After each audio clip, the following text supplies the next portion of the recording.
തുടങ്ങിയാലോ?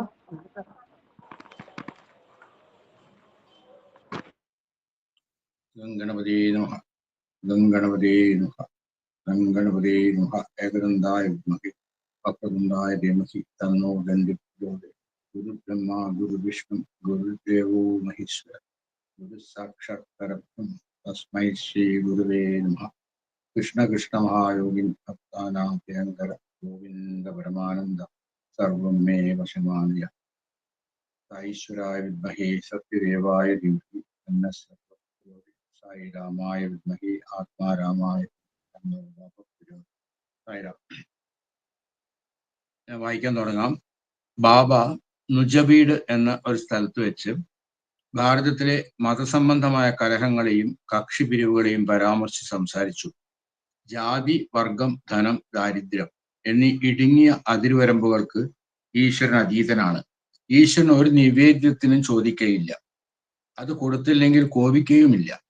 ദാനം ചെയ്യാൻ വാഗ്ദാനം ചെയ്തവരുടെ ലിസ്റ്റും കൊണ്ട് നടക്കുന്ന സന്യാസിമാരെയും നിങ്ങളുടെ മടിശീലയിൽ കണ്ണുവെച്ചിരിക്കുന്ന ഗുരുനാഥന്മാരെയും ആശയവിനിമയം ചെയ്യുവാൻ പ്രകൃതി നൽകിയ എളുപ്പവഴിയായ സംഭാഷണം വെടിഞ്ഞ് അതല്ലാതെ മറ്റു വഴികളൊക്കെ തേടിപ്പിടിച്ചുപയോഗിക്കുന്ന മൗനികളെയും കരുതിയിരിക്കണം എന്ന് ബാബ താക്കീത് നൽകി. ആർക്കോണത്തിൽ വെച്ച് ദിവ്യ ജീവന സംഘം സെക്രട്ടറി 4 അണ കൊടുക്കുന്ന ഏവനും അംഗമായി ചേരാമെന്ന് റിപ്പോർട്ടിൽ വായിച്ചപ്പോൾ ബാബ പറഞ്ഞു, 4 അണ ഇല്ലെങ്കിലും 4 ഗുണമുള്ള സത്യം, ധർമ്മം, ശാന്തി, പ്രേമം ഏവരെയും ദിവ്യ ജീവന സംഘത്തിന്റെ അംഗമായി ചേർക്കാൻ ഞാൻ തയ്യാറാണ്. നുജുബീഡ് എന്ന് പറഞ്ഞ ആർക്കോൺ അടുത്താണ് തോന്നുന്നു. അവിടെ വെച്ചിട്ട് ഇപ്പൊ ഭാരതത്തിൽ നടക്കുന്ന മതങ്ങൾ തമ്മിലുള്ള കലഹങ്ങള്, കക്ഷി പിരിവുകള്, അതിനൊക്കെ പറ്റി സംസാരിക്കുകയായിരുന്നു ഭഗവാൻ. ഈശ്വരന് അങ്ങനെ ജാതി, വർഗം, ധനം, ദാരിദ്ര്യം അതിനൊക്കെ അതീതനാണ് ഈശ്വരൻ എന്ന് പറഞ്ഞാൽ. നമ്മളെ ഉണ്ടാക്കുന്നത്. ഈശ്വരന് ചില ജാതിയോട് ഇഷ്ടമാണ്, ചില വർഗത്തിനോട് ഇഷ്ടമാണ്. അതേമാതിരി കുറെ കാശുകാര്, അതുമാതിരി കാശില്ലാത്തവര്, അപ്പൊ അവരോടൊന്നും ദൈവം അവരെയൊന്നും നോക്കണില്ല, കടാക്ഷിക്കണില്ല, പാവങ്ങളായവരൊന്നും കടാക്ഷിക്കണില്ല. പിന്നെ ഈശ്വരൻ ആരോടും ഒരു നേദ്യം ചോദിക്കാറില്ല, അത് കൊടുത്തില്ലെങ്കിൽ കോപിക്കൂല്ല. നമ്മളെയൊക്കെ ആധ്യാത്മികതയില് സ്പിരിച്വൽ പ്രോഗ്രസ്സില് പലപ്പോഴും നമുക്കൊക്കെ തെറ്റുകൾ പറ്റി വരുന്നത്, അത് കൊടുക്കണം ഈശ്വരന്, ഇത് കൊടുക്കണം ഈശ്വരന്, ആ വഴിപാട് കഴിക്കണം, ഈ വഴിപാട് കഴിക്കണം, അല്ലെങ്കിൽ ആ നേദ്യം കുറിച്ചിട്ട് കൊടുക്കാൻ പറ്റിയിട്ടില്ല, അതിന് കൊടുക്കാൻ പോകണം എന്നൊക്കെ. ഇതൊക്കെ വളരെ പ്രാകൃതമായ അവസ്ഥയിലുള്ള ഒരു ഭക്തി വിശേഷങ്ങളാണ്. അതിൽ നിന്ന് കുറച്ചുകൂടി പരിശുദ്ധമായ ഭക്തിയിലേക്ക് എത്തുമായിരിക്കാം. പക്ഷേ ഇതൊന്നും അല്ല, ഇതുകൊണ്ടൊന്നും ഭഗവാനെ പ്രീതിപ്പെടുത്താൻ ആർക്കും സാധിക്കില്ല. കുറെ വഴിപാടുകൾ കൊടുത്തോ, കുറെ നേദ്യം കൊടുത്തോ ഒന്നുമില്ല. അപ്പോൾ അതുകൊണ്ട് അത് വളരെ ശ്രദ്ധിക്കണം എന്ന് പറയാണ് ഭഗവാൻ. പിന്നെ ദാനം ചെയ്യാൻ എങ്ങനെ പലരുടെയും ലിസ്റ്റ് കൊണ്ട് നടക്കണം സന്യാസിമാർ. ഓരോ സ്ഥലത്തും പോയിട്ട് ഇപ്പൊ നമ്മള് പല സംഘടനകളും ഒക്കെ തന്നെ എന്തു വന്നാലും കാശ് ചോദിച്ചു പോവുക, ലിസ്റ്റ് എടുത്തിട്ട്. അതൊരു സാധാരണ സംഭവമാണല്ലോ. കാശ് ആദ്യം തന്നെ ഒരു സംഘം തുടങ്ങുമ്പോൾ, ഒരു മീറ്റിംഗ് തുടങ്ങിയാൽ പറയാം എവിടേക്ക് പോകണം, ആരുടെ അടുത്തൊക്കെ പോയിട്ട് കാശ് വാങ്ങണം എന്ന് എപ്പോഴും ഒരു ലിസ്റ്റ് ഉണ്ടാവും. ഇപ്പൊ ഒരു കോഴിക്കോട് ആണ് ഞാൻ വെച്ചാൽ, കോഴിക്കോട്ട് നിന്ന് ഏത് സംഘടന തുടങ്ങിയാലും ഒരു ലിസ്റ്റ് ഉണ്ട് ഇവിടെ. അവരെ വീട്ടിലൊക്കെ പോകും. ചിലപ്പോ ചിലർക്ക് പരിചയത്തിന്റെ പേരിലൊക്കെ എന്തെങ്കിലും കൊടുക്കും. അങ്ങനെ നടക്കുന്നതായിട്ടുള്ള സന്യാസിമാരുണ്ട്, മൗനി സന്യാസിമാരുണ്ട്, ഗുരുനാഥന്മാരുണ്ട്. അവരൊക്കെ ബാക്കിയുള്ളവരുടെ മടിശീലയിൽ കണ്ണ് വെച്ചിരിക്കുന്ന ആൾക്കാരാണ്. അവരെ സംഭാഷണമൊക്കെ വെടിഞ്ഞിട്ട് വേറെ വഴികളൊക്കെ ഉപയോഗിച്ചിട്ട് മൗനികളായി എന്നൊക്കെ പറഞ്ഞ് നടക്കുക. എന്നിട്ട് അതിൻ്റെയൊക്കെ പേരില് ഇങ്ങനെ പൈസ പിരിച്ചുകൊണ്ട് നടക്കുക. അപ്പൊ അവിടെ ആർക്കോണത്തിൽ വെച്ചിട്ട് അവിടെ ദിവ്യജീവന സംഘം ഉണ്ട്. ഒരു ആദ്യകാലങ്ങളിൽ ഉണ്ടായ നല്ലൊരു ആധ്യാത്മിക സംഘടന. അതിലെ സെക്രട്ടറി 4 അണ കൊടുക്കുന്ന ഏതാൾക്കും അംഗമായി ചേരാം. ആ സംഘത്തിൽ നിന്ന് റിപ്പോർട്ട് വായിച്ചപ്പോൾ ഭഗവാൻ പറഞ്ഞു, 4 അണയൊന്നും ഇല്ലെങ്കിലും ഈശ്വരന്റെ ജീവന സംഘത്തിൽ ചേരാനായിട്ട് 4 ഗുണങ്ങളുള്ളവരെയൊക്കെ ഞാൻ ചേർക്കുന്നു. ഭഗവാൻ സത്യം, ധർമ്മം, ശാന്തി, പ്രേമം എന്ന 4 ഗുണങ്ങളുള്ളവരെ, 4 അണയൊന്നും വേണ്ട, ആ ഗുണങ്ങളുള്ളവരെ ഈശ്വരന്റെ സംഘത്തില്, ജീവന സംഘത്തില് എന്നുവെച്ചാൽ ഭഗവാൻ സംഘത്തിൽ ചേർക്കാൻ ഭഗവാൻ തയ്യാറാണ് എന്ന ഒരു കാര്യം പറഞ്ഞതാണ് ഇവിടെ പറഞ്ഞത്. മദ്രാസിൽ വെച്ചിട്ട് ബാബ ഭാരതീയ സഖാംഗങ്ങളോട് സംസാരിക്കുകയായിരുന്നു. അപ്പോൾ അവിടെ കൂടിയ കാരണവന്മാരോട് അവർ സത്യസന്ധതയ്ക്കും കഴിവിനും ത്യാഗസന്നദ്ധതയ്ക്കും അനന്തരന്മാർക്ക് മാതൃകകളാവേണ്ടതാണ് എന്ന് പറഞ്ഞു. മഹാന്മാരെന്ന് സ്വയം അവകാശപ്പെടുന്ന ചിലർ വേദം, ശാസ്ത്രം, ആത്മാവ് ഇവയെ പറ്റിയെല്ലാം പുണ്യശാസ്ത്രങ്ങളിലെ ഉദ്ധാരണങ്ങൾ എടുത്ത് അവയിലെ ഉപമോൾ പ്രേക്ഷാലങ്കാരങ്ങളെ കൂട്ടി ഒട്ടിപ്പൻ പ്രസംഗം നടത്തുന്നു. പക്ഷെ അവരുടെ സ്വഭാവം കൊണ്ടും ഗർവ് കൊണ്ടും കിടമത്സരങ്ങളും കൊണ്ടും ആ നിധികളുടെ പ്രഭാവം കുറയ്ക്കുകയാണ്. പ്രാസംഗികൻ, വിഷയം, പ്രസംഗാനന്തര പ്രവർത്തനം ഇവയ്ക്ക് യാതൊരു പരസ്പര ബന്ധവുമില്ല. അതിനാൽ അവരുടെ വാക്ക് അമൃതമാകുന്നതിന് പകരം അനൃതം ആവുകയാണ്. മദ്രാസിലെ യുവാക്കളോട് സംസാരിക്കുമ്പോൾ അവിടെയുള്ള വയസ്സായവരുണ്ട്, കാരണവന്മാര്. അവരുടെ സത്യസന്ധത, കഴിവ്, ത്യാഗസന്നദ്ധയൊക്കെ അവരുടെ താഴെയുള്ള ആ കുട്ടികൾക്ക് അല്ലെങ്കിൽ ആ യുവാക്കന്മാർക്ക്, ആ ജനറേഷന് അവർ മാതൃകളാവേണ്ടതാണെന്ന് ഭഗവാൻ പറഞ്ഞു. മഹാന്മാരാണ് സ്വയം അവകാശപ്പെട്ടാൽ മാത്രം പോരാ. അവര് ചിലപ്പോൾ വേദവും ശാസ്ത്രവും ആത്മാവിനെ പറ്റിയൊക്കെ വലിയ വലിയ ശാസ്ത്രങ്ങളിലെ ഉദ്ധാരണങ്ങളൊക്കെ വാചകങ്ങളൊക്കെ എടുത്തിട്ട് ഉദ്ധരിക്കും. അത് വളരെ ഗംഭീരമായിട്ട് ഉപമയും ഉൽപ്രേക്ഷയൊക്കെ ആയിട്ടുള്ള കാര്യങ്ങളൊക്കെ കൂട്ടിച്ചേർത്തിയിട്ട് ഒടിപ്പൻ പ്രസംഗം അവർ നടത്തും. പക്ഷേ ആ പ്രസംഗം മാത്രമേ ഉള്ളൂ. അവരങ്ങേയറ്റം ഗർവുള്ളവര്, ഇടമത്സരങ്ങളൊക്കെ ചെയ്യുന്നവര്, അങ്ങനെയുള്ള ആൾക്കാർക്ക് ഇങ്ങനെയൊക്കെ ചെയ്താൽ എന്താണ് ബാക്കിയുള്ളവരിലേക്ക് അവർക്ക് പകർത്താൻ സാധിക്കാം? ഒരു പ്രസംഗികൻ, വിഷയം, പ്രസംഗത്തിന്റെ ശേഷമുള്ള പ്രവർത്തനം, അത് തമ്മിൽ യാതൊരു പരസ്പര ബന്ധവുമില്ലാതെ കുറെ ഗംഭീരമായിട്ടൊക്കെ പ്രസംഗിച്ചുകൊണ്ട് കാര്യമുണ്ട്. അയാളുടെ സ്വഭാവത്തിൽ അതൊന്നും തന്നെ കാണില്ല. അങ്ങനെയുള്ള അവരുടെയൊക്കെ വാക്കുകൾ അമൃതമാകുന്നതിന് പകരം അനർത്ഥം. അത് അമൃതം എന്ന് പറഞ്ഞാൽ മരണമില്ലാത്തത്, അമരത്വത്തിലേക്ക് നയിക്കുന്നത്. അനർത്ഥം എന്ന് പറഞ്ഞാൽ ഒക്കെ നശിപ്പിച്ചു പോണത്, നിത്യതയില്ലാത്തതായിട്ടുള്ള സംഗതി. അപ്പൊ അങ്ങനെയായി മാറും. അത് നമുക്കൊക്കെ അറിയാം. അവിടെ നമ്മളൊക്കെ കൂട്ടത്തിലൊക്കെ പലരും പ്രസംഗത്തിലൊക്കെ വലിയ വലിയ ആശയങ്ങളൊക്കെ പറയും. പക്ഷെ അവരുടെ ജീവിതത്തിൽ അതിനൊന്നും തന്നെ അവർക്ക് പ്രാധാന്യം കൊടുക്കാറില്ല. അപ്പോൾ അങ്ങനെയുള്ളവരുടെ പ്രസംഗം ബാക്കിയുള്ളവർ കേൾക്കുമ്പോൾ കുറെ കഴിഞ്ഞ്, ആദ്യത്തിലൊക്കെ നല്ല പ്രസംഗം എന്ന് പറയും, കുറെ കഴിഞ്ഞാൽ അവർ പറയും ഇയാളെന്ന് പറയും വേറെ ഒന്നും നടക്കും, ആരത് കേൾക്കാനുള്ള താല്പര്യം ഒന്നും ആർക്കും ഇല്ലാണ്ടി അതും ചെയ്യും. ഗോഖലെ ഹാളിൽ വെച്ച് ഭഗവാൻ പ്രസ്താവിച്ചു, മനുഷ്യൻ നാല്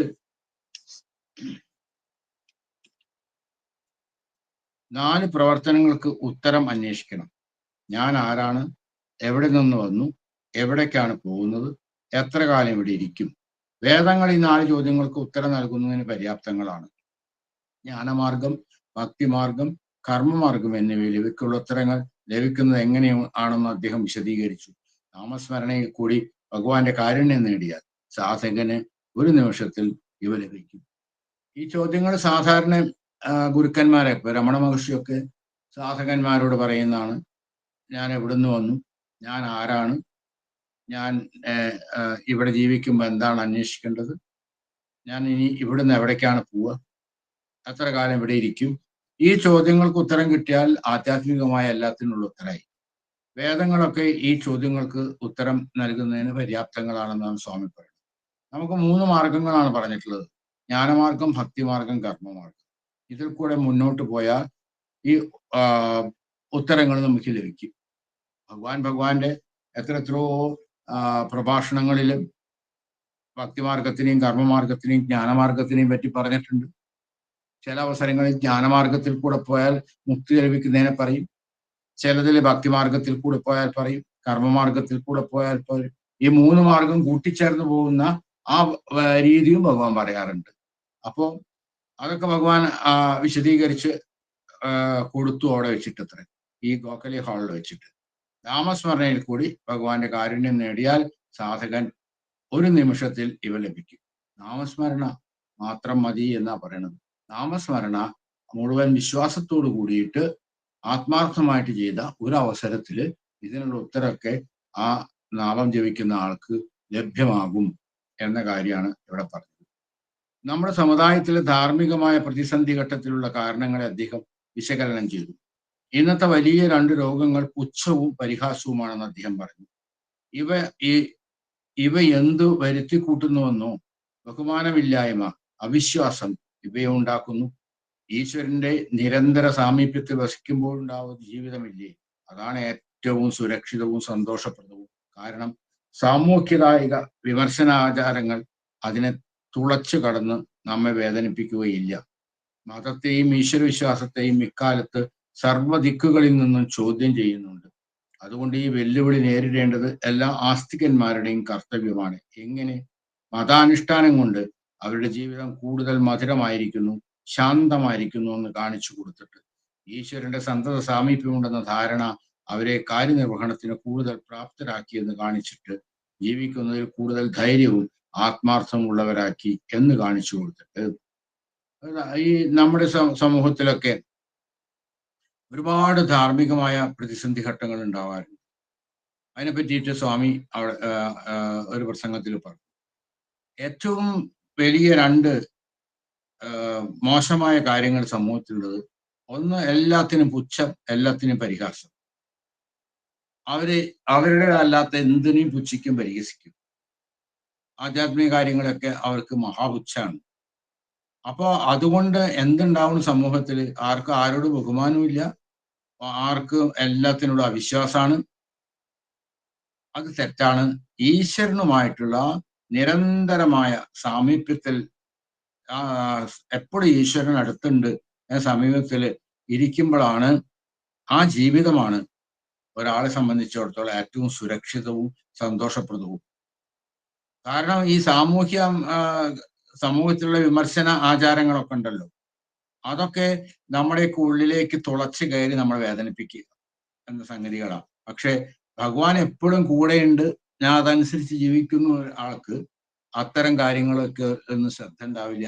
അയാളെ അത്തരം ഈ കമന്റ്സും കാര്യങ്ങളൊന്നും അയാളെ പരിഭ്രാന്തനാക്കില്ല, അയാളെ വേദനിപ്പിക്കൂല. പക്ഷെ ഇതിന് അത്രയധികം വിശ്വാസം വേണം. ഈ സമൂഹത്തിലെ ഭഗവാനോട് പൂർണ്ണമായിട്ടുള്ളൊരു വിശ്വാസം എല്ലാം ഭഗവാന് സമർപ്പിക്കുക എന്ന് പറഞ്ഞാൽ വളരെ അങ്ങേ അറ്റത്തെ സാധകന് മാത്രമേ സാധിക്കുള്ളൂ. അല്ലാത്തവരൊക്കെ ഈ ലോകത്തിൽ ഇങ്ങനെയൊക്കെ മനസ്സിൽ വിചാരിച്ചിട്ടൊക്കെ തുടങ്ങിക്കഴിഞ്ഞാലും കുറെ കഴിയുമ്പോഴേക്ക് ഈ ലൗകികമായ ലോകത്തിന്റെ ഓരോരോ അവസ്ഥകളിലേക്ക് പിടിച്ചു വലിച്ചു കൊണ്ടുപോകുന്നതായി തോന്നും. അപ്പോ അങ്ങനെ പോകുമ്പോഴൊക്കെ ആ ഒരാളെ സംബന്ധിച്ചിടത്തോളം എപ്പോഴും നിരാശയും ദുഃഖവും കഷ്ടമൊക്കെയാണ് ഉണ്ടാവും. സന്തോഷമായിട്ട് ജീവിക്കുക, എപ്പോഴും സന്തോഷമുണ്ടെന്ന് കാണിക്കുക. അപ്പോൾ അത് ആരാ ചെയ്യേണ്ട? ആസ്തികന്മാരുടെ കർത്തവ്യമാണ്. ഈശ്വരവിശ്വാസികളൊക്കെ എപ്പോഴും അവരുടെ മുഖത്ത് പോസിറ്റീവായിട്ടുള്ള സംഗതികൾ, സന്തോഷവും സമാധാനമൊക്കെ കാണണം. അത് മറ്റുള്ളവർ കണ്ടിട്ട് അവർക്ക് മനസ്സിലാവണം, ഇയാൾക്ക് അയാളുടെ മതാനുഷ്ഠാനം കൊണ്ടാണ് ഇങ്ങനെ മധുരമായിട്ടൊക്കെ ഇരിക്കാൻ, ശാന്തമായിട്ടൊക്കെ ഇരിക്കാൻ കാണുന്നത് പറ്റുന്നത് എന്ന് ബാക്കിയുള്ളവർക്ക് കാണിച്ചു കൊടുക്കണം. അപ്പോഴല്ലേ അവരുടെ ഈശ്വര വിശ്വാസം ഇല്ലായ്മയൊക്കെ മാറുള്ളൂ. ഈശ്വരന്റെ അടുത്ത ആളാണ്, എപ്പോഴും ഈശ്വരനെ പൂജിച്ചുകൊണ്ടിരിക്കുന്ന ആളാണ്. അപ്പോ അതാണ് അവരുടെ ഒരു പ്രവർത്തനം. ഒരു ഓഫീസിലൊക്കെ ആയാലും ശരി, നല്ല ഈശ്വരവിശ്വാസമൊക്കെ ഉള്ള ഒരാള് അവർ നന്നായിട്ട് പ്രവർത്തനം ചെയ്യും. അത് കണ്ട് ബാക്കിയുള്ളവർ പറയും, എന്താ കാരണം എന്നറിയോ? അദ്ദേഹം വളരെ വലിയ ഈശ്വര ഭക്തനാണ്, അതിൻ്റെ ഒരു ധൈര്യമാണ് അദ്ദേഹത്തിന് എന്ന് മറ്റുള്ളവർക്ക് തോന്നുമ്പോൾ അവർക്കും ആ രീതിയിലാവാൻ വേണ്ടിയിട്ട് തോന്നും. കാര്യനിർവഹണത്തിന് കൂടുതൽ പ്രാപ്തരായിരിക്കും അവരെന്ന് കാണിക്കുക, ജീവിച്ച് കാണിച്ചു കൊടുക്കുക. ജീവിതത്തിൽ ധൈര്യവും ആത്മാർത്ഥതയും ഉള്ളവരാണ് ഈശ്വരനുമായിട്ട് സാമീപ്യമുള്ളവരെന്ന് കാണിച്ചു കൊടുക്കുക. ഇങ്ങനെയൊക്കെ ആവുമ്പോഴാണ് അങ്ങനെ ഈ സമൂഹത്തിലുള്ള ഈ ഈശ്വരവിശ്വാസികളൊക്കെ ഇതേ രീതിയിലൊക്കെ ജീവിക്കണം എന്നുള്ള ഒരു ഉപദേശമാണ് ഇവിടെ പറഞ്ഞത്. അഖിലേന്ത്യാ സായി സമാജത്തിൽ അദ്ദേഹം പ്രസംഗിച്ചത് ഇപ്രകാരമാണ്: നിങ്ങളൊരു വാക്കിന്റെ അർത്ഥം കണ്ടുപിടിക്കുന്നതിനായി നിഘണ്ടു മറിച്ചു നോക്കുന്നു, പക്ഷേ പേജുകൾ തള്ളി നോക്കുമ്പോൾ മറ്റു വാക്കുകൾ നിങ്ങളുടെ ദൃഷ്ടിയിൽ പെടുന്നു. നിങ്ങൾക്ക് അവയുടെ അർത്ഥത്തിൽ കുറെ ആസക്തി ഉണ്ടാകുന്നു. അതേപോലെ ഏതോ ഒരു ബുദ്ധിമുട്ടില്ലായ്മ ചെയ്യുവാനാണ് എന്നെ നിങ്ങൾ സമീപിക്കുന്നത്. എന്നാലും അപ്പോൾ മനസ്സിലാകും, വേറെ അഗാധമായ അനവധി പ്രശ്നങ്ങളെ പരിഹരിക്കുന്നതിനും ദുസ്സഹമായ വേറെ വേദനകൾ മായ്ക്കുന്നതിനും ആത്മീയ ശാന്തി കൂടുതലായി ലഭിക്കുന്നതിനും എന്നെ ഉപയോഗിക്കാമെന്ന്. ശ്രോതാക്കൾക്ക് ഒരു കാര്യം വീണ്ടും വീണ്ടും ബോധ്യപ്പെടുത്തുവാൻ അദ്ദേഹം സങ്കല്പിക്കുന്നു. അവരുടെ സ്വന്തം ശ്രമവും വിവേകവും ത്യാഗവും സാധനയുമാണ് അവർക്ക് ആവശ്യമായ മനഃശാന്തി നൽകുന്നത്. ഇവിടെ സായി സമാജത്തിന്റെ ഒരു പ്രോഗ്രാമിന് ഭഗവാന്റെ പ്രസംഗം, നമ്മളൊക്കെ ഇപ്പോൾ ഒരു വാക്കിന്റെ അർത്ഥം ഒരു ഡിക്ഷണറിയിൽ നോക്കിയിട്ട് കണ്ടുപിടിക്കുമ്പോൾ നമ്മൾ ആ പേജുകൾ ഇങ്ങനെ മാറ്റുമ്പോൾ വേറെ ചില വാക്കുകളിലെ ഒക്കെ നമുക്ക് ആ ഡിക്ഷണറിയിൽ കാണാം. അപ്പൊ ചില വാക്ക് അങ്ങനെ കാണുമ്പോൾ അതൊന്ന് നോക്കിക്കളയാം, അതിന്റെ അർത്ഥം എന്താണെന്ന്. അപ്പൊ അതിനോട് താല്പര്യം തോന്നിയിട്ട് അത് നോക്കും. അതേപോലെ ഭഗവാന്റെ അടുത്ത് നമ്മൾ ഓരോ വിഷമങ്ങളൊക്കെ ആയിട്ട് പോയിട്ട് ഭഗവാൻ ആ പ്രശ്നങ്ങളെയൊക്കെ പരിഹരിക്കുന്നതിനായിട്ട് പ്രാർത്ഥിക്കുമ്പോൾ ഒക്കെ വേറെ അങ്ങനെ ആവുമ്പോൾ നമുക്ക് തോന്നും, വേറെയുള്ള കുറെ വേദനകളും വിഷമങ്ങളും ഒക്കെ ഏത് മനുഷ്യനും ഒന്നൊന്നല്ലല്ലോ ഉണ്ടാവുക. ഒരുപാട് ദുരിതവും കഷ്ടമൊക്കെ ആയിട്ടൊക്കെ അല്ലേ എപ്പോഴും മനസ്സിലുണ്ടാവുക. ഏതാ ഇപ്പൊ ഭഗവാനോട് പറയേണ്ടത്, പറയാം ഏതാണ് ആദ്യം പറയേണ്ടത്, ഏതാണ് പിന്നെ പറയേണ്ടത് എന്നൊക്കെയുള്ള കൺഫ്യൂഷൻ അല്ലേ. അപ്പൊ ഒരു സംഗതിയായിട്ട് ഭഗവാനുമായിട്ട് പ്രാർത്ഥിച്ചുകൊണ്ടും ഭഗവാനോട് അതിനെപ്പറ്റിയൊക്കെ മനസ്സിൽ പറഞ്ഞുകൊണ്ടും ഭഗവാനെ കാണുമ്പോൾ ഭഗവാനോട് പറഞ്ഞുകൊണ്ടൊക്കെ ഇരിക്കുമ്പോൾ അതിന്റെ ഇടയിൽ ബാക്കിയുള്ള പല സംഗതികളും നമ്മുടെ മനസ്സിന്റെ ഉള്ളിലേക്ക് വരുമ്പോൾ നമുക്ക് ഭഗവാനെ അതൊക്കെ മാറ്റാനായിട്ട് ഭഗവാനെ ഉപയോഗിക്കാമെന്ന് മനസ്സിലാവും. അപ്പോ ഭഗവാനെ എന്ത് കാര്യത്തിനും ഭഗവാനെ നമുക്ക് ഉപയോഗിക്കാൻ പറ്റും. വീണ്ടും വീണ്ടും ആ ഭഗവാൻ അതിനനുസരിച്ച് സങ്കല്പിക്കും. അതനുസരിച്ച് നമ്മൾ ഭഗവാനോട് പ്രാർത്ഥിക്കുകയൊക്കെ ചെയ്യും. അതിന് സ്വന്തം വിവേകം വേണം, ശ്രമം വേണം, ത്യാഗം വേണം. അതൊക്കെ ഉള്ള ഒരു സാധകന് ഭഗവാൻ അവന്റെ അനുഗ്രഹം മാത്രമേ വേണ്ടൂ, മനഃശാന്തി ഓട്ടോമാറ്റിക് ആയിട്ട് ലഭിക്കും എന്ന സ്വാമി പറഞ്ഞു. നല്ല ശ്രമം, സാധകൻ ആധ്യാത്മികമായി ഉയരാനുള്ള ശ്രമം, വിവേകം വേണം, ത്യാഗം ചെയ്യാനുള്ള സന്നദ്ധ വേണം, നല്ല സാധനയും ചെയ്യണം. അപ്പോൾ സാധാരണ രീതിയിൽ അയാൾക്ക് മനസ്സിന് സമാധാനം, സുഖമൊക്കെ കിട്ടും. സ്വാമിയുടെ സ്വാമി നമ്മുടെ അടുത്തുണ്ടെന്ന് തോന്നലും തോന്നിയാൽ ആ കാര്യങ്ങളൊക്കെ ഭംഗിയായിട്ട് നടക്കുകയും ചെയ്യും ആണ് പറഞ്ഞത്. രായപുരത്തുള്ള ശാന്തി കുടീരത്തിൽ അദ്ദേഹം ഒരിക്കൽ ശ്രീകൃഷ്ണനെ പറ്റിയും മറ്റൊരിക്കൽ ഭഗവത്ഗീതയെ പറ്റിയും പ്രഭാഷണം ചെയ്തു. ഗ്രന്ഥങ്ങളിൽ കാണാത്ത അനവധി സംഭവങ്ങൾ ശ്രീകൃഷ്ണ ജീവിതത്തിൽ നിന്ന് എടുത്തു കാണിച്ച് പ്രസംഗത്തെ പ്രോജ്വലമാക്കി. ഗീത എന്ന വാക്കിനെ എടുത്ത് അതിനെ മറച്ചു വായിച്ച് ഒരു ദ്വയാർത്ഥമുണ്ടാക്കി.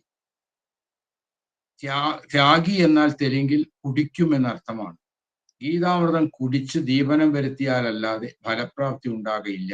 വെറും പാണ്ഡിത്യം, ആർഭാടത്തിനു വേണ്ടിയുള്ള പാണ്ഡിത്യം, അല്ലെങ്കിൽ ആയിരക്കണക്കായ വ്യാഖ്യാനങ്ങളോടുകൂടിയ ഗീതയുടെ കരണ്ടൽ, അതെല്ലാം വിലപിടിച്ച സമയത്തിന്റെ ദുരുപയോഗമാണ്. രായപുരത്ത് അദ്ദേഹം ഒരു പ്രസംഗം ചെയ്യുമ്പോൾ ഭഗവാൻ കൃഷ്ണനെ പറ്റിയിട്ട്, മറ്റൊരിക്കൽ ഭഗവത്ഗീതയെ പറ്റിയിട്ട് ഒക്കെ സാധാരണ ഭാഗവതത്തിലൊക്കെ കാണാത്തതായിട്ടുള്ള അനവധി സംഭവങ്ങൾ ശ്രീകൃഷ്ണന്റെ ജീവിതത്തിൽ നിന്ന് എടുത്ത് കാണിച്ച് ആ പ്രസംഗം ഗംഭീരാക്കി. ഭഗവാൻ ഏതൊരു ചൈതന്യമാണോ ശ്രീകൃഷ്ണനായിട്ട് അവതരിച്ചത്, അതേ ചൈതന്യം തന്നെയാണല്ലോ ഭഗവാൻ സത്യസായി ബാബയും. അപ്പൊ അദ്ദേഹത്തിന് ഒരു പുസ്തകങ്ങളിലൊന്നും പറയാത്തതായ പല കാര്യങ്ങളെ പറ്റിയിട്ടും താൻ തന്നെ കൃഷ്ണനായിട്ട് അവതരിച്ചിട്ട് ഇവിടെ സമൂഹത്തിലുണ്ടായിരുന്ന ആളല്ലേ, ലോകത്തിലുണ്ടായിരുന്ന ആളല്ലേ. അപ്പൊ അദ്ദേഹം എന്തൊക്കെയാ ചെയ്തതെന്ന് അദ്ദേഹത്തിന് അറിയില്ലേ. അപ്പൊ സാധാരണ ഇപ്പോ ഒരാളെ പറ്റി അല്ലെങ്കിൽ എന്തെങ്കിലും പറ്റി പറയുമ്പോൾ മുഴുവനൊന്നും ഇപ്പോ ഒരു പുസ്തകങ്ങളിലൊന്നും ആർക്കും പറയാനൊന്നും പറ്റില്ലല്ലോ. കുറെയൊക്കെ പറയും. അപ്പോ കുറെ കാര്യങ്ങൾ പറയാത്ത കാര്യങ്ങളും ഉണ്ട്.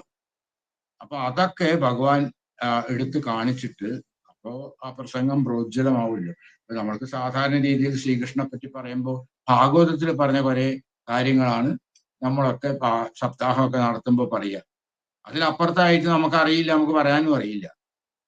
പക്ഷെ ഭഗവാൻ അത് ആടിക്കളിച്ച ആളല്ലേ. അപ്പൊ ഭഗവാൻ അത് പറയാൻ സാധിക്കും. ഒരിക്കലും ഭഗവാൻ ഗീത എന്ന വാക്കിനെടുത്ത് അതിന്റെ ദ്വയാർത്ഥം ഉണ്ടാക്കി. അതിന് തിരിച്ചു പറഞ്ഞിട്ട് തെലുങ്കില് ത്യാഗി എന്നാൽ തിരിച്ചു പറയുമ്പോൾ ത്യാഗി എന്ന് പറഞ്ഞാൽ കുടിക്കും എന്നർത്ഥമാണ്.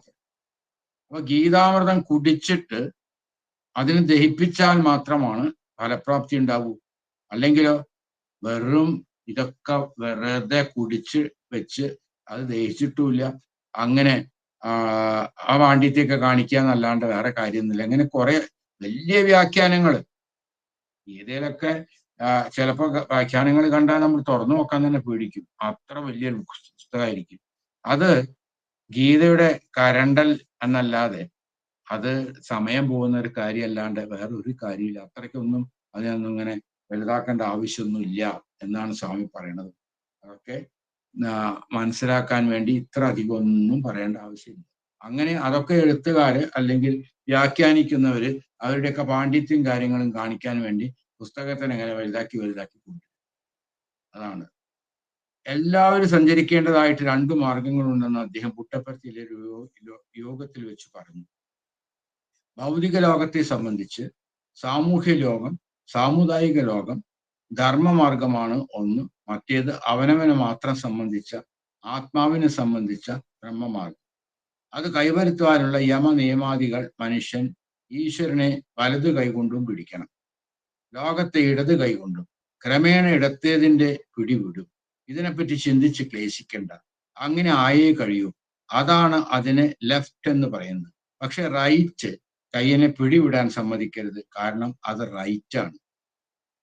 ഇവിടെ ഇംഗ്ലീഷ് റൈറ്റ്, വലത്, ധർമ്മം, ലെഫ്റ്റ്, ഇടത്, ഉപേക്ഷിച്ചു എന്നീ ദ്വയാർത്ഥങ്ങളിൽ ഉപയോഗിച്ചിരിക്കുന്നു എന്നിങ്ങനെയുള്ള പ്രസ്താവനകൾ ശ്രോതാക്കളുടെ മസ്തിഷ്കത്തിൽ ആഴത്തിൽ ചെല്ലുന്നു. അവർ അവയെപ്പറ്റി ദീർഘകാലത്തേക്ക് ചിന്തിക്കുകയും അവയിൽ നിന്ന് ആത്മീയ ആഹാരവും സന്തോഷവും കൈക്കൊള്ളുകയും ചെയ്യും. പുട്ടപ്പരുത്തിയിൽ വെച്ചിട്ടും ഭൗതിക ലോകത്തിന്റെ കാര്യങ്ങളെ പറ്റിയും, സാമൂഹ്യ ലോകം എന്താണ്, സാമുദായിക ലോകം, ധർമ്മമാർഗം എന്താണ്, അവനവനെ സംബന്ധിച്ച് അല്ലെങ്കിൽ ആത്മാവിനെ സംബന്ധിച്ചതാണ് ബ്രഹ്മമാർഗം, അത് കൈവരണമെങ്കിൽ യമനിയമാദികളൊക്കെ ചെയ്യണം. മനുഷ്യൻ ഈശ്വരനെ വലത് കൈകൊണ്ടാണ് പിടിക്കേണ്ടത്, ലോകത്തിനെ ഇടത്ത് കൈകൊണ്ടാണ് പിടിക്കേണ്ടത്. ക്രമേണ ഇടതിന്റെ കൈവിടും, പിടിവിടും. അപ്പോ അത് അധികം ചിന്തിക്കേണ്ട ആവശ്യമില്ല. ആ ഇടതിനെ ലെഫ്റ്റ് എന്നല്ലേ പറയാ. ലെഫ്റ്റ് എന്ന് പറഞ്ഞാൽ വിടുക എന്നല്ല അർത്ഥം, വേണ്ടാന്ന് വെക്കല്ലേ. റൈറ്റ് എന്ന് പറഞ്ഞാലോ, റൈറ്റ് എന്ന് പറഞ്ഞാൽ നല്ല പിടുത്തം പിടിക്കുക, അത് സത്യമായിട്ടുള്ളതാണ്. അപ്പൊ ഈ ലെഫ്റ്റും റൈറ്റും എന്ന 2 വാക്കുകൾ ഉപയോഗിച്ചുകൊണ്ട് ദയാർത്ഥങ്ങളിൽ കൂടിയിട്ട് ഭഗവാൻ ഇത് പറയുമ്പോൾ പെട്ടെന്ന് നമുക്കൊക്കെ അതിന്റെ കാര്യം മനസ്സിലാവും. ആ ഒരു തമാശയിൽ കൂടിയിട്ട് പെട്ടെന്ന് അത് പിന്നെ നമ്മുടെ മനസ്സിൽ നിന്ന് മാറില്ല. ഇപ്പൊ ലെഫ്റ്റ് എന്ന് പറഞ്ഞാൽ ലോക ജീവിതം ലെഫ്റ്റ് ആവേണ്ടതാ. ഈശ്വരനോ റൈറ്റ്, അത് റൈറ്റ് ആണ്. അതുകൊണ്ട് അതാണ് വലത്ത് കൈ കൊണ്ട് പിടിക്കേണ്ടത്. ഇടത്ത് കൈ കൊണ്ടുള്ള ലോകത്തെ കുറെ കഴിഞ്ഞാൽ അതിനെ വിടണം എന്ന ആ തത്വം, അത് നമ്മള് അങ്ങനെയൊക്കെ സ്വാമിയുടെ ഒരു പ്രസംഗം കേൾക്കുമ്പോഴേക്ക് തന്നെ പിന്നെ നമ്മൾ അതിനെപ്പറ്റി നല്ലോണം ആലോചിക്കാൻ തുടങ്ങും.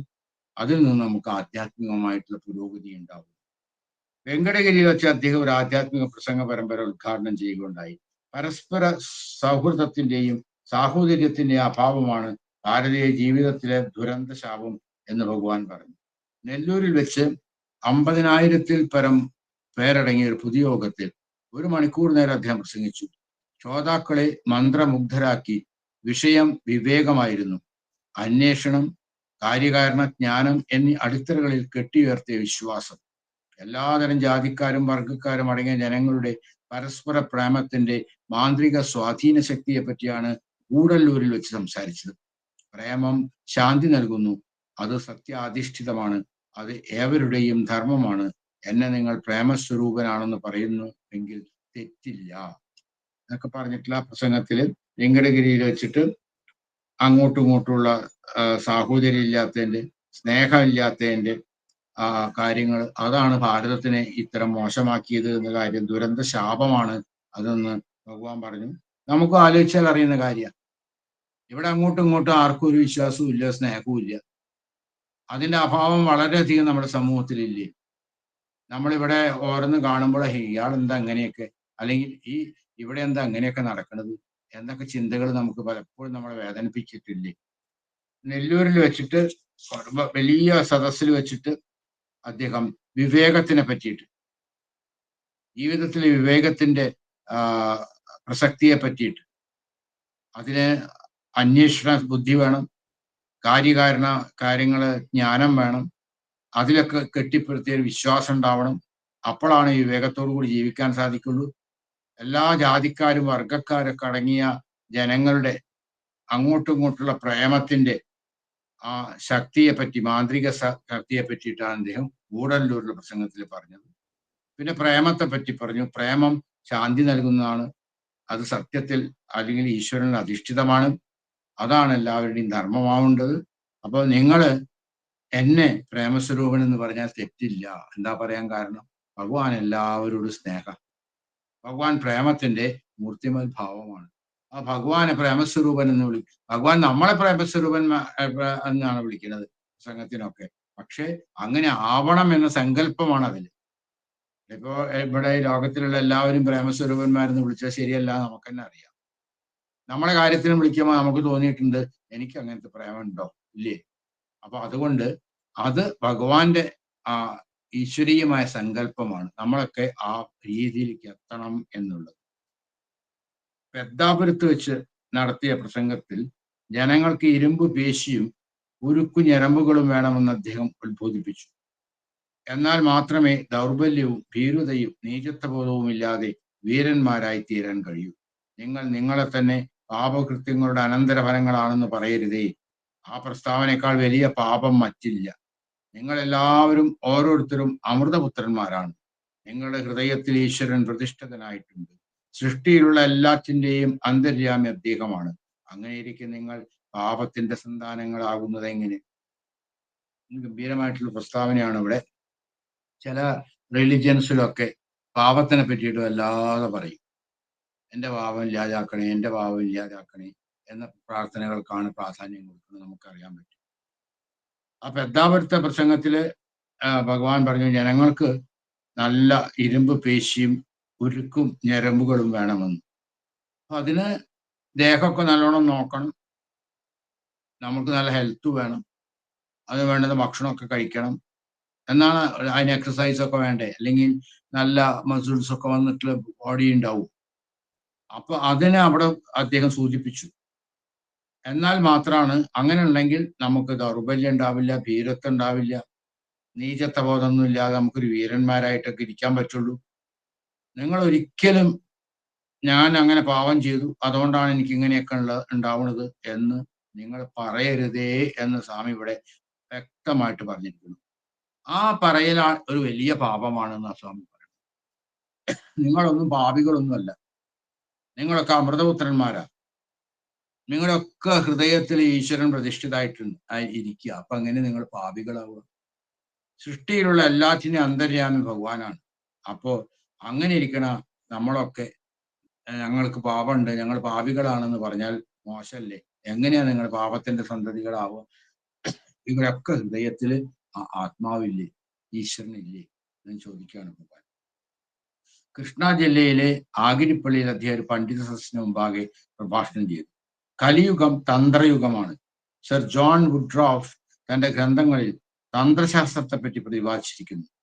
ആ കാര്യത്തിന് ഭാരതം അദ്ദേഹത്തോട് കടപ്പെട്ടിരിക്കുന്നു. ബാബ ശക്തി പൂജയിൽ തന്ത്രത്തിനുള്ള സ്ഥാനം വിശദമാക്കി.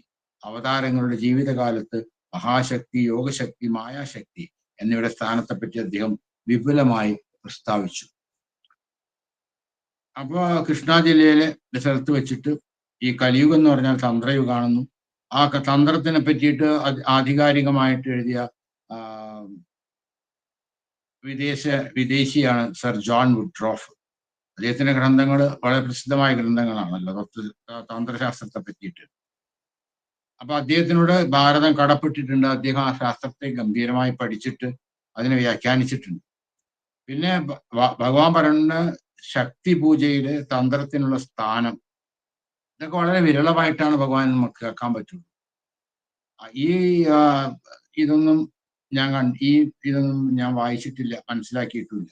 ശക്തി പൂജയിൽ തന്ത്രത്തിന്റെ സ്ഥാനം ഭഗവാൻ പറഞ്ഞത് മഹാശക്തി, യോഗശക്തി, മായാശക്തി എന്നിവയുടെ സ്ഥാനത്തെ പറ്റിയൊക്കെ അദ്ദേഹം വിപുലമായി പ്രസ്താവിച്ചിട്ടുള്ള ആ പ്രസംഗങ്ങള് അതിന്റെ വായിക്കാൻ എനിക്ക് ഇടവന്നിട്ടില്ല. സാധാരണ രീതി നമുക്ക് എന്തുണ്ട്, സ്വാമി അതിനെ പറ്റി ഒന്നും പറഞ്ഞിട്ടില്ല എന്നൊരു തോന്നലൊക്കെ ഉണ്ട്. പക്ഷെ ഇപ്പൊ മനസ്സിലായി ഇതെല്ലാം താന്ത്രിക പൂജയെ പറ്റിയിട്ടും ഭഗവാൻ ആധികാരികമായിട്ട് സംസാരിച്ചിട്ടുണ്ട് എന്നുള്ള കാര്യം വെച്ച് മനസ്സിലാക്കാൻ സാധിക്കും.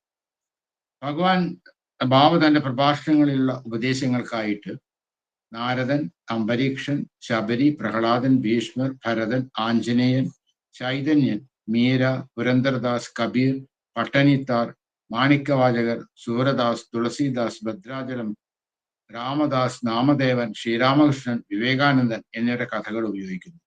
ചിലപ്പോൾ അയോധ്യയിലും വൃന്ദാവനത്തിലും കഴിച്ചുകൂട്ടിയ കഥ ഓർത്തിട്ടെന്ന പോലെ പഴയ സ്മരണകളെ പുനരുദ്ധരിച്ച് സംസാരിച്ചു. രാമായണം, ഭാരതം, ഭാഗവതം എന്നീ ഗ്രന്ഥങ്ങളിൽ പ്രസ്താവിക്കാത്ത സംഭവങ്ങളെ കൂടെ വിസ്തരിക്കുന്നു. എന്നാലോ ഇതെല്ലാം അധികൃത സ്ഥാനത്തു നിന്നാണ് എന്ന് തോന്നുകയും ചെയ്യും. ഭാരതത്തിലെയും പാശ്ചാത്യ നാടുകളിലെയും മധ്യ പൗരസ്ത്യ പ്രദേശങ്ങളിലെയും മഹർഷിമാരുടെ ജീവിതത്തിലെ ഓരോ സംഭവവും അദ്ദേഹത്തിന് പരിചിതമാണ്. അദ്ദേഹം ക്രൈസ്തവ, മുസ്ലിം, പാർസി സിദ്ധന്മാരുടെ ജീവിതങ്ങളിൽ നിന്ന് ഉദാഹരണങ്ങൾ ഉദ്ധരിക്കുന്നു. ഹസനും, ഹുസൈനും, മോസസും, ജെറോമും, പോളും മറ്റ് സത്യസായി ബാബയുടെ പ്രസംഗത്തിനിടയിൽ ത്യാഗരാജനെ പോലെയോ പാഹാരി ബാബയെ പോലെയോ ഉദാഹരണത്തിനുതകുന്നു. എന്തെന്നാൽ ബാബ ഒരു ശാശ്വത സാക്ഷിയാണ്. അദ്ദേഹം അന്നും ഉണ്ടായിരുന്നു, ഇന്നും ഉണ്ട്, എന്നും ഉണ്ടാവുകയും ചെയ്യും. ബാബയുടെ പ്രഭാഷണത്തില് നാരദൻ മുതലായവരെ പറ്റിയിട്ടൊക്കെ, ശ്രീരാമകൃഷ്ണൻ അങ്ങനെയുള്ളവരൊക്കെ ആ പ്രസംഗത്തിൽ അദ്ദേഹം അവരുടെയൊക്കെ കഥകൾ പറയാറുണ്ട്. ചിലപ്പോൾ അദ്ദേഹം വൃന്ദാവനത്തിലെ കാര്യങ്ങളൊക്കെ പറയുമ്പോൾ അദ്ദേഹം കഴിച്ചു കൂട്ടിയ കാലത്തെ പോലെ അതിന് കാര്യങ്ങളൊക്കെ ആധികാരികമായിട്ട് പറയും. അതൊന്നും നമുക്ക് ഭാഗവതം പോലെയുള്ള ഗ്രന്ഥങ്ങളിലൊന്നും നമുക്ക് കാണാൻ സാധിക്കില്ല.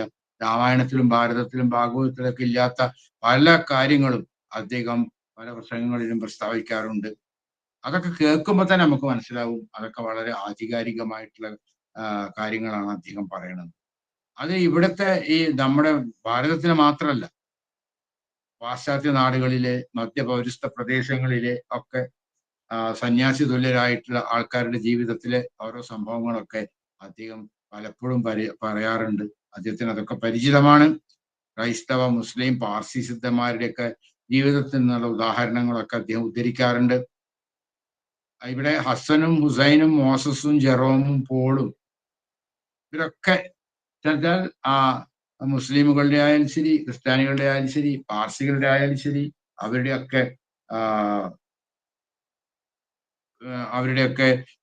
ഈ പ്രവാചകന്മാരും ഈശ്വര തുല്യരായവരൊക്കെ ഭഗവാന്റെ പ്രസംഗത്തിൽ വരും. ഏതുപോലെ ഭഗവാൻ ത്യാഗരാജനെയും പഹാരി ബാബയൊക്കെ ഉദാഹരണമായിട്ട് പറയുന്ന പോലെ തന്നെ ഈ പാശ്ചാത്യ നാട്ടിലെ പുരോഹിതന്മാരെ പറ്റിയിട്ടും അദ്ദേഹം പറയാറുണ്ട്.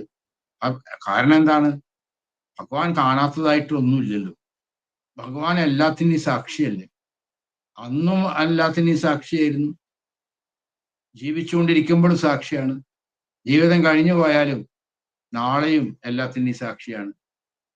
അന്നും ഇന്നും എന്നും ഭഗവാൻ സർവസാക്ഷിയായിട്ട് സർവേശ്വരനായിട്ട് നിലകൊള്ളുന്ന ആ മഹാപ്രഭാവമാണ്.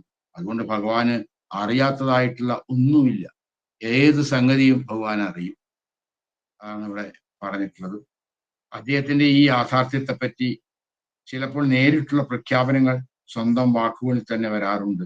മിന്നൽ പിണങ്ങ് എന്ന പോലെ അവ നമ്മുടെ ബോധമണ്ഡലങ്ങളിൽ പ്രവേശിച്ച് നമുക്ക് ഉത്തേജനം നൽകുന്നു. അവ അദ്ദേഹത്തിന്റെ വ്യക്തിപ്രഭാവത്തെ കാണിച്ചു തരുന്നു.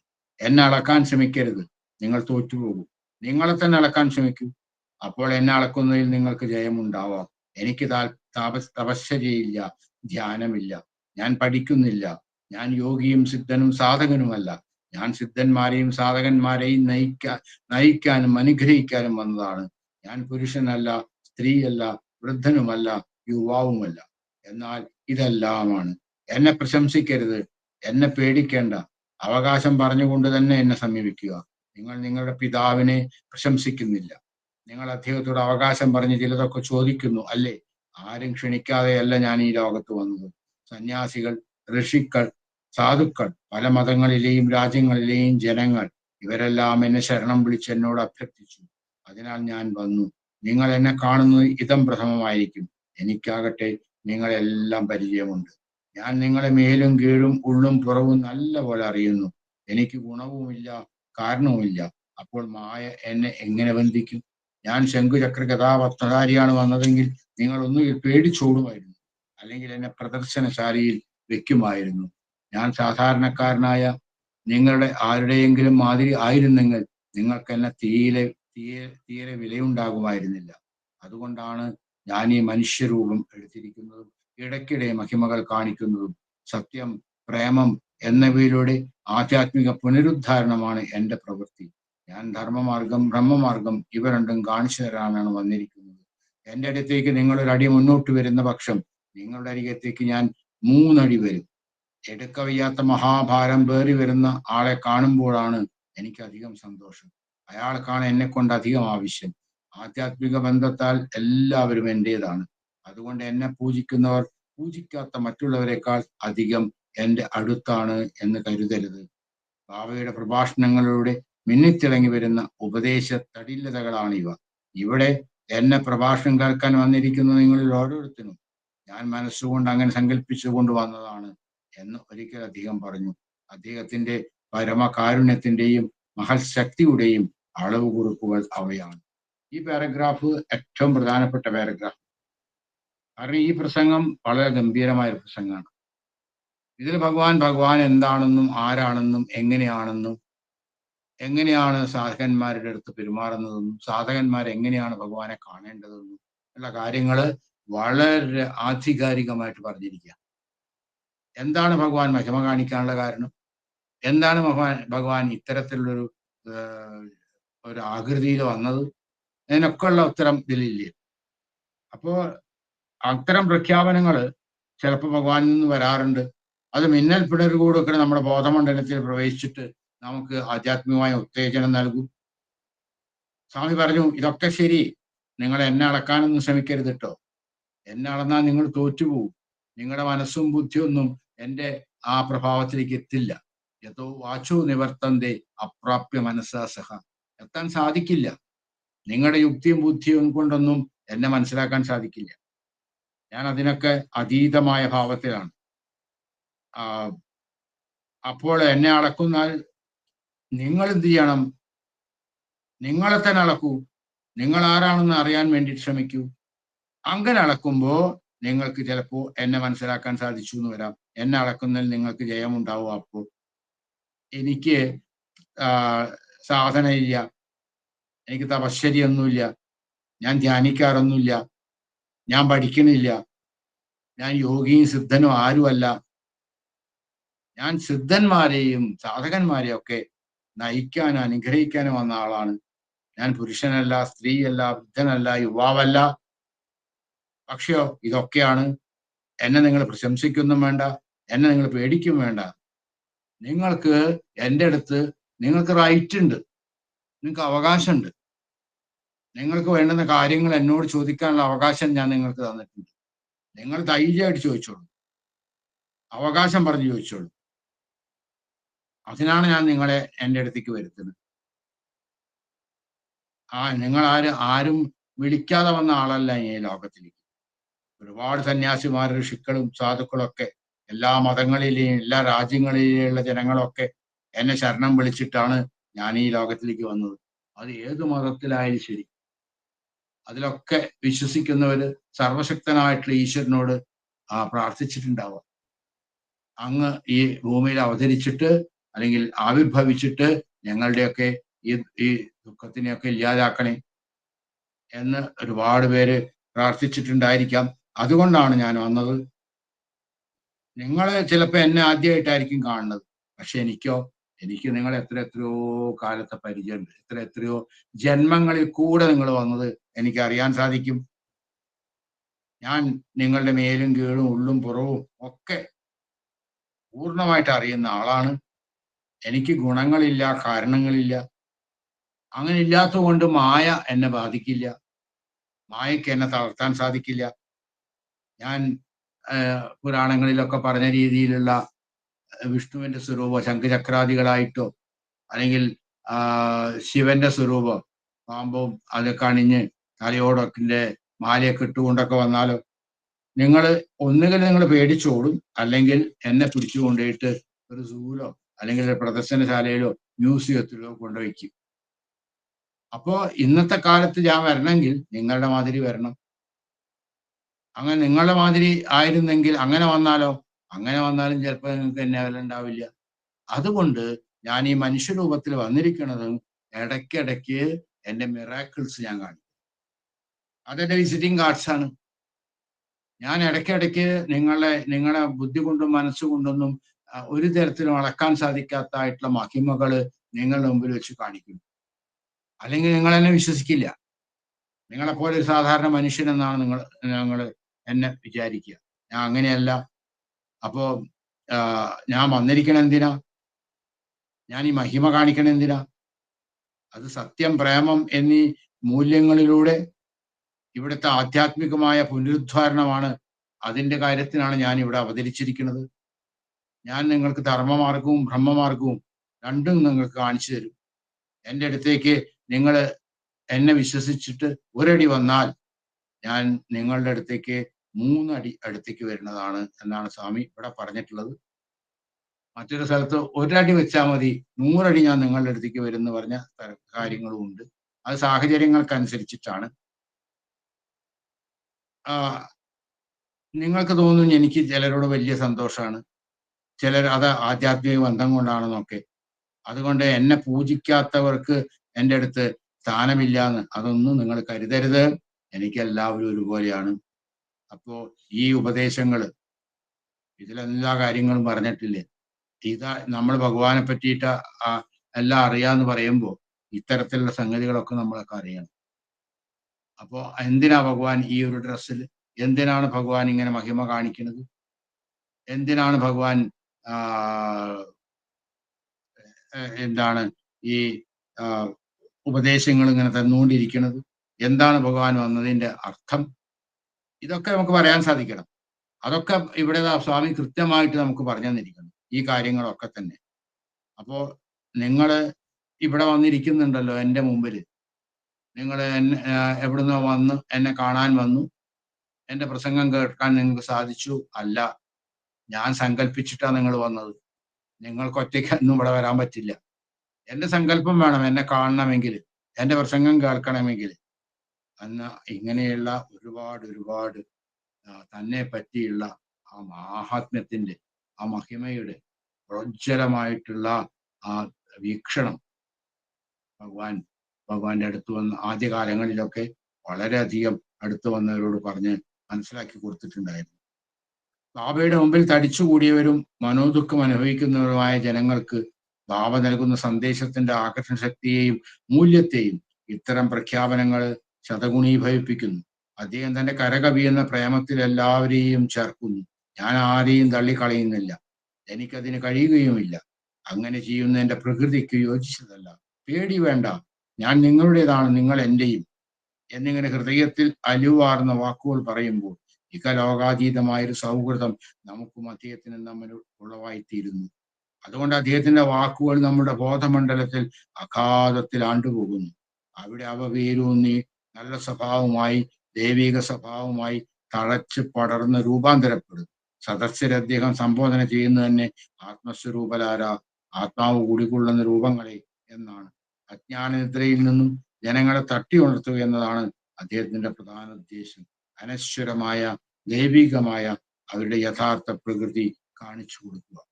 അജയ്യമായ ആത്മാവാണ് നിങ്ങൾ. ജീവിതത്തിൽ ഉച്ചനീചത്വങ്ങൾ ഏതും ബാധിക്കാത്ത ആത്മാവ്.